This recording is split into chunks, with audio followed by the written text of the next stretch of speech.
Hey everybody, it's Emily at ARG Schooling. Let's talk about what I read the second half of September.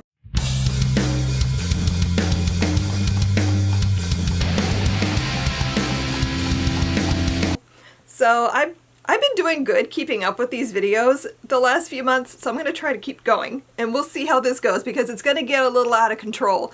And I don't know if I'm going to share everything that I'm reading or if I'm just going to give the highlights because it's Sybil's season and I'm going to be reading so much middle grade. And you're going to see that reflected in this wrap up. But let's talk about what I read the second half of September. Kicking off with the first couple of things I read for Sybil's. I read Tree Table Book by Lois Lowry, and this was one that I was actually kind of excited to get to because it had been on my radar. I love Lois Lowry and I was super interested to see what this was. I was able to listen to it on I think on Libby, and this was really cute but also a little bit sad. It's a story about a girl who has become like best friends with her elderly neighbor. And this elderly neighbor is starting to show signs of Alzheimer's. And they're discussing putting her in a home. And the little girl is trying to fight that. She doesn't want her friend to be taken away from her. So she's like doing these like memory tests with her that she's read about. Like she wants to test her neighbor's memory and see maybe she's really not that bad off and we can work around it. Maybe I can help her get her memories back. And so she's doing these tests like where you have to like recite several words that you have been told ahead of time. So like tree, table, book are all the words that she's trying to get her to remember. And she's like, can you think of a memory with a tree? Can you think of a memory with a table? And so it's the elderly woman sharing some memories with her, and you start to realize that she had lived in like Nazi occupied Europe. And it doesn't really tell a whole lot of detail about that, but the stories she's sharing give you some clues as to what may have happened to her and her family. And it's a little bit sad because of that, but like it doesn't go into any detail.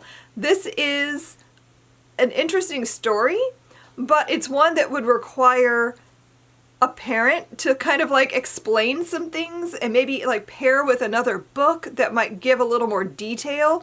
But I did enjoy it. And I think I gave that like 3.5 stars. Then I read The Mystery of Locked Rooms by Lindsay Curry. And this to me felt like The Goonies in so many ways. Like this was, the author must have loved The Goonies growing up like most of us did, I think. And this was like the homage to The Goonies because it's a story about a group of friends. One of them is going to have to move. Her family can't afford their home anymore. They're going to need to sell their home and move somewhere else. And she's like on this quest to win this prized treasure that is supposed to be hidden in this like locked room, escape room situation. But it's like an old escape room, like it's abandoned. Her group of friends, they love doing escape rooms. They are like obsessed with it and they do all these different ones around town. So like this is like an escape room that is, it's one that no one's ever won. So they sort of run away, don't tell their parents where they're going to be, and they go do this escape room to see if they can find the treasure.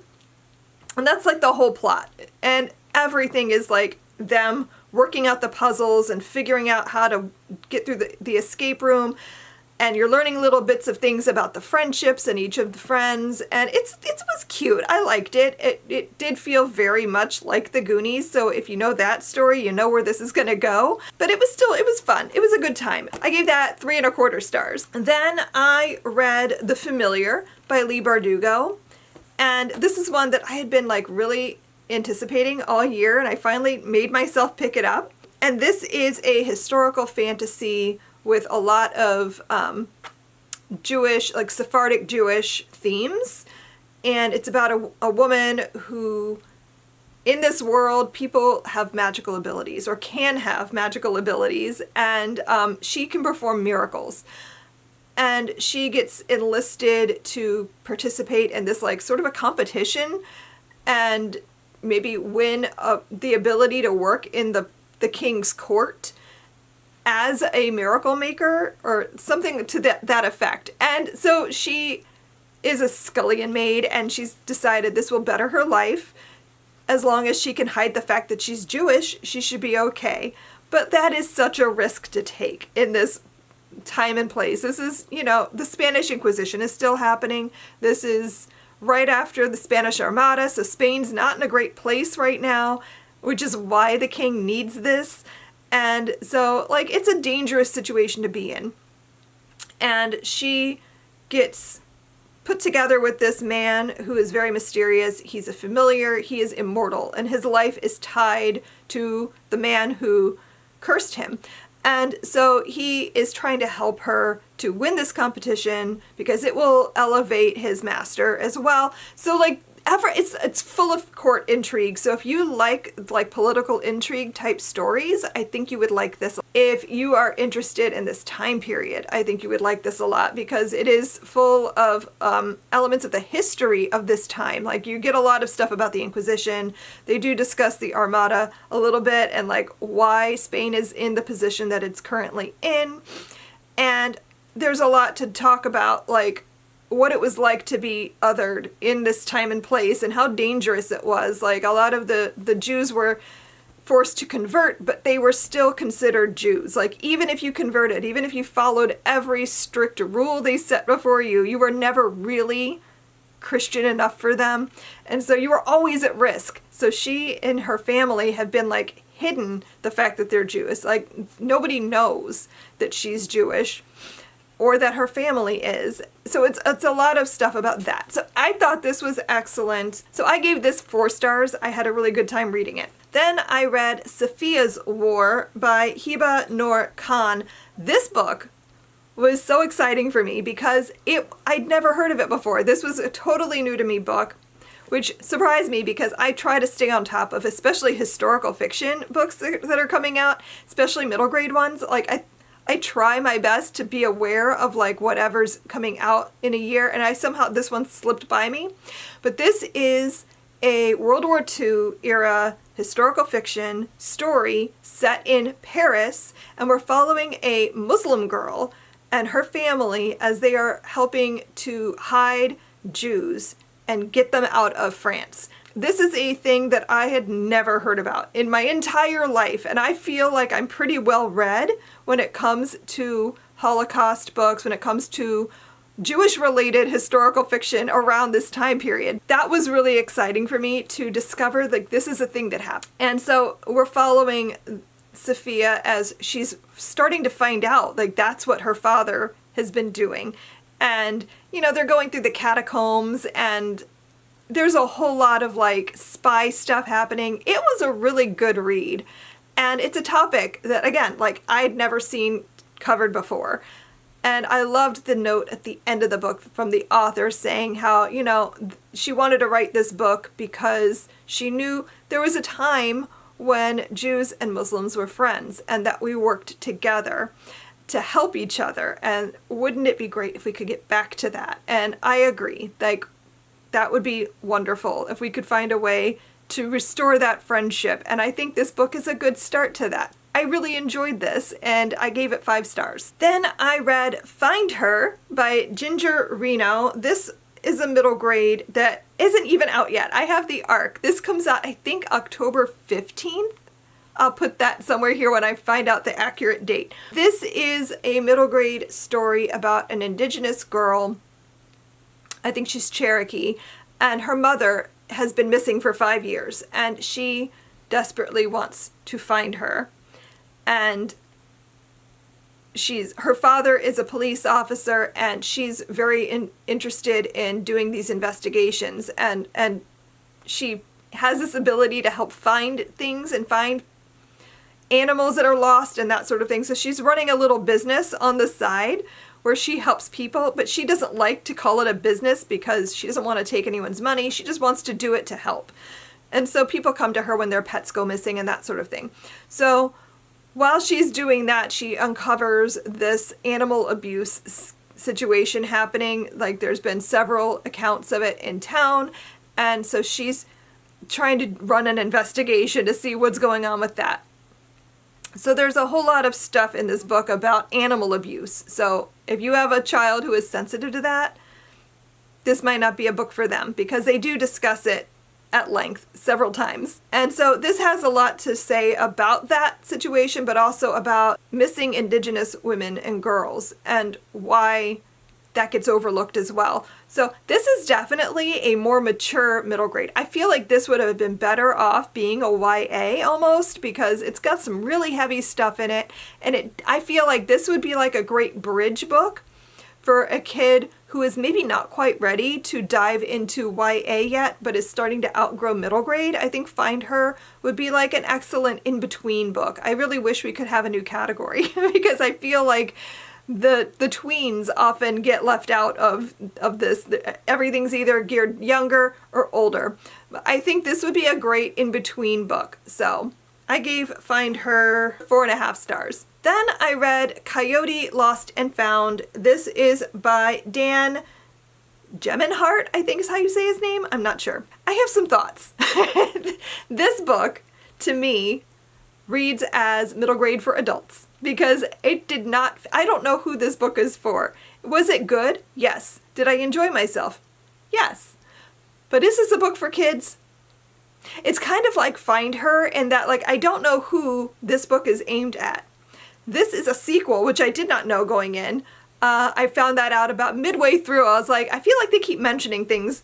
Let me look this up. And yes, it is the second book in a, I don't know if it's a duology. I don't know if there's going to be more. But I think Coyote Sunrise is the first book. And this is a story about a girl whose mother died. I think her mother and her sisters both die. I don't know what happened because I assume they discussed that in the first book. But the mother and sisters are dead. She lives with her father, and I think she was homeschooled, but she's starting school now and struggling with fitting in and that sort of thing. This is also right at the beginning of COVID, because once lockdown starts, she gets like sent home from school, and she has like this long break in which they go on a road trip in the height of COVID. So I was like, what are you doing? Why are you going on a road trip now? This is about her finding out that all this time her father had been hiding her mother's ashes.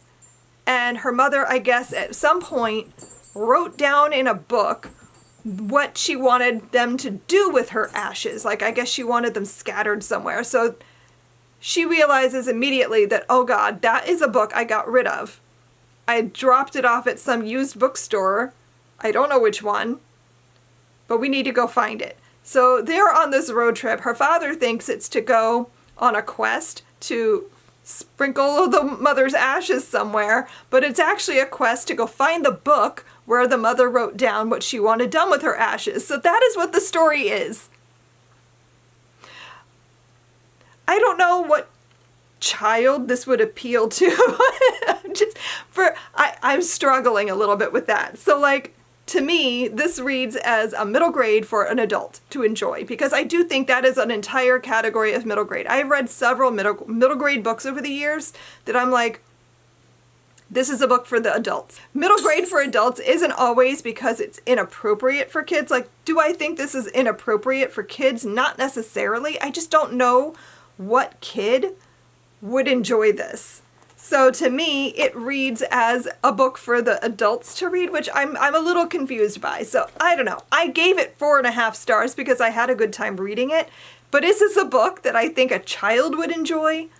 I honestly don't know. But I will say the audiobook was excellent. The narrator has a great voice for each of the characters, and it just felt very like beautiful to listen to. The story was really well done. I really did enjoy it. So don't take anything I've just said as a negative on the book. I just don't know what child it would appeal to. I know my kids especially would have found this very like upsetting to know that not only is the mother dead, but that like they're carrying around her ashes and trying to figure out what to do with them.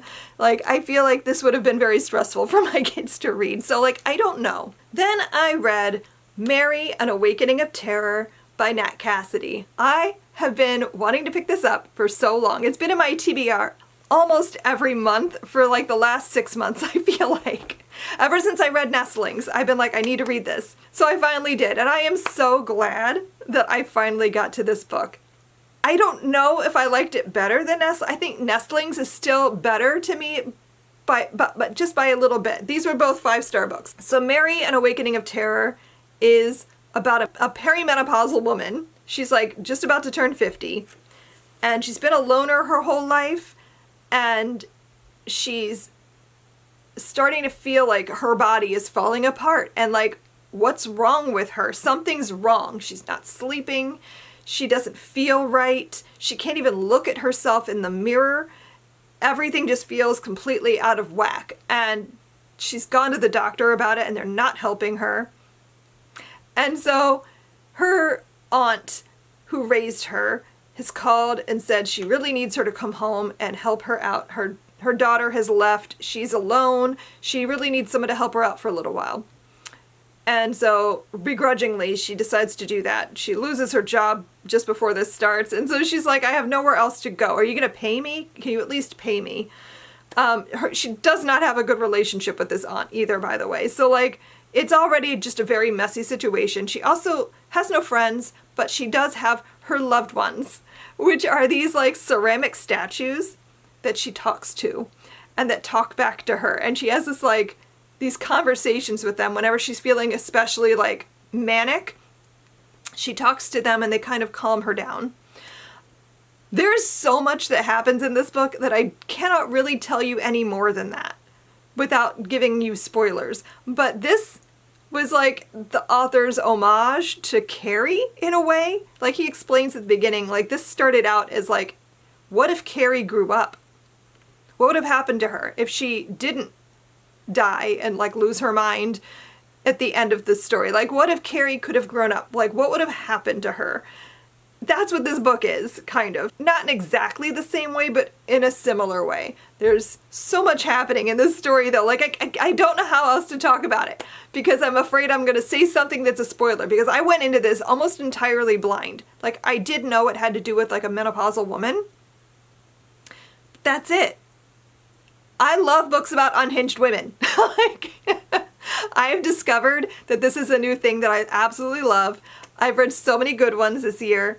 This was so much fun, especially reading about like a woman going through menopause and like starting to feel like she's losing her mind. Like, we've all been there, I think. So this was super good. I really enjoyed it.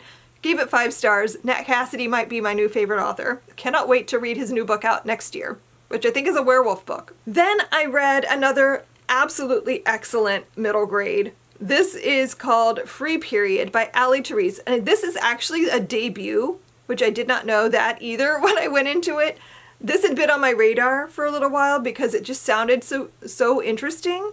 This is a story about 2 girls who are kind of forced to join a club and make something of their lives because they are troublemakers. They are just constantly getting into trouble. Nothing seems to work. Like, no amount of detentions or suspensions have seemed to do any good for them. So the principal's like, you know what? I'm going to force you to care about something. Join a club. And so they join like the community action club and find out that one of the projects that club is working on is period equity. They want to get pads in every bathroom. And it's not going well. And so suddenly they realize, wait, do I actually care about this? Is this something that matters to me? It actually is. What if we help? What if we bring our absolute chaos to this situation and make something happen? And I had such a good time with this. These girls, I loved them so much. They are absolute chaos. Like, when I tell you these are like the most amazing girls I've ever read about in literature. They are so much fun. They are so confident in themselves. They are so confident in their friendship. They are just so sure that everything they do is going to work out. And I love that for them. Like, I wish I could have been that confident at that age. This is 8th grade. That was my worst time for confidence. I was a mess. I could never have done the things that they were doing, like screaming about uterus, or what is it? They had a t-shirt that said cuterus uterus or something like that on it. and like baked goods in the shape of a uterus and other weird things like that. Like, I loved it. This was so good. But also what I loved was not just the talking about period equity, which is something that I think is a super important topic that a lot of people are talking about right now, but also that the male characters in this book, not all of them, some of them are exactly what you would expect, but some of them were like willing to help out. Like there were a couple of male characters in the story who were like on their side, working right along, wearing the uterus t-shirts, talking about how, hey, yeah, girls should have access to, like, maybe I'll keep some pads in my backpack. So if I ever happen to run into a girl who's in need, I can help her. Like, I loved this. This was such a good story, such a great topic, such great confident characters. Like, I wish I had read this when I was in 8th grade. I gave this 5 stars. And then the last book I read this month was The Wrong Way Home by Kate O'Shaughnessy. And this again falls under the category of, is this for adults or is this for middle grade readers? I don't know, because this is a story about a girl and her mother escaping a cult. And while I do think that that is a topic that should in fact be broached, and I think kids should know about things like that, I just don't know. I don't think this is a book I would just hand to a middle grade reader, because I don't know that they would fully understand what was happening. I think this is a book that you should read with your child, because I think they would get so much more out of it by having a parent discuss it with them. This is a story, like I said, about a girl and her mom escaping this, I don't even know what you call it. It's a cult, but they're like obsessed with being able to take care of themselves and each other in the event of a climate disaster. They are like, they don't wear anything that has any kind of like unnatural fabrics. So like everything they wear has to be all natural. They don't eat anything that could potentially be processed or have any kind of food dyes or anything in it. Like they don't eat any sugar.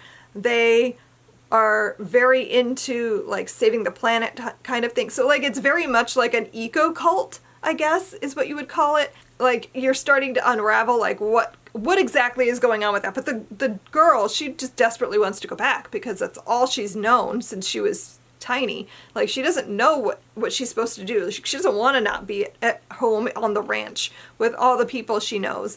And like she's completely freaking out that her mother has brought her out and is making her like wear clothes that have dyes and unnatural materials, and she's making her eat things that aren't the right foods to eat. And like she starts to learn over the course of the story like what she's been taken away from, like all the things she doesn't know, all the things that she's been told might not necessarily be 100% true.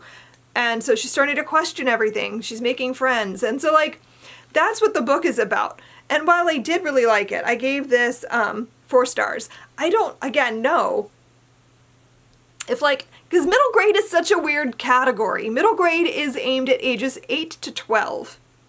And I don't know that an 8-year-old would have any idea what anything is in this book. Like, I feel like the average 8-year-old would not understand what a cult is, why they were escaping from it, like why she would want to go back to it, like what's going on with the mom. There's a lot in here. Like, again, I feel like this almost needed to be YA. Like if you aged the characters up 1 more year, this would be a YA.